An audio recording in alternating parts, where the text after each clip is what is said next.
میں نے سوچا جب بھی ضمیر کا سودا ہو دوستو،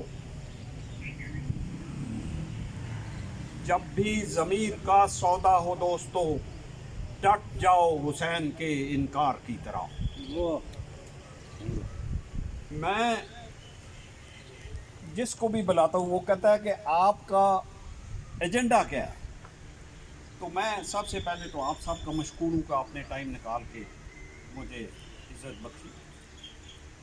اور جو کچھ میں کہوں گا آپ کو اجازت ہے کہ آپ ہر سوال کر سکیں۔ ایک اس میں جو آپ کے گوش گزار کرنا چاہتا ہوں وہ یہ ہے کہ اس پریس کانفرنس میں ہر پارٹی کا نمائندہ موجود ہے، چاہے وہ جماعت اسلامی سے ہوں، پیپلز پارٹی سے ہوں، یا نواز لیگ سے ہوں، یا ہمارے تجارتی نمائندے ہوں۔ اس میں ہم نے کوئی تفریق کر کے نہیں بلایا، مگر ہم اس سٹیج پہ میں اپنے طور پہ سمجھتا ہوں کہ ٹیکسلا کے عوام ستو پی کر سو رہے،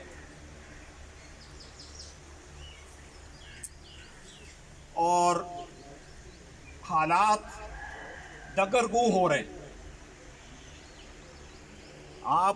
میں کسی پہ اس پریس کانفرنس میں ذاتی تنقید نہیں کروں گا، میں وہ بات کروں گا جو ہمارے ساتھ بیت رہی ہے، اور اس سلسلے میں یہ کہوں گا کہ ناواقف سجدہ نہیں، اس میں ایک عیب ہے، ہر جگہ جھکتا نہیں، اور حالات اس سٹیج پہ پہنچ چکے ہیں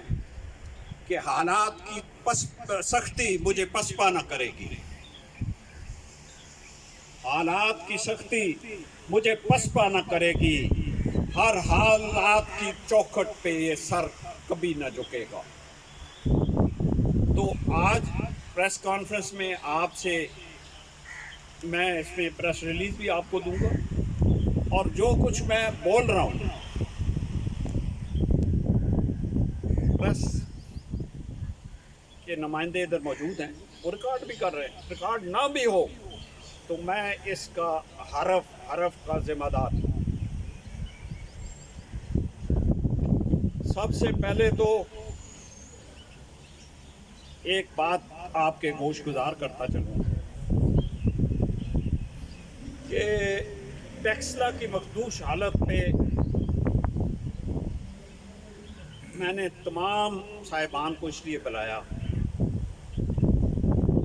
کہ کم از کم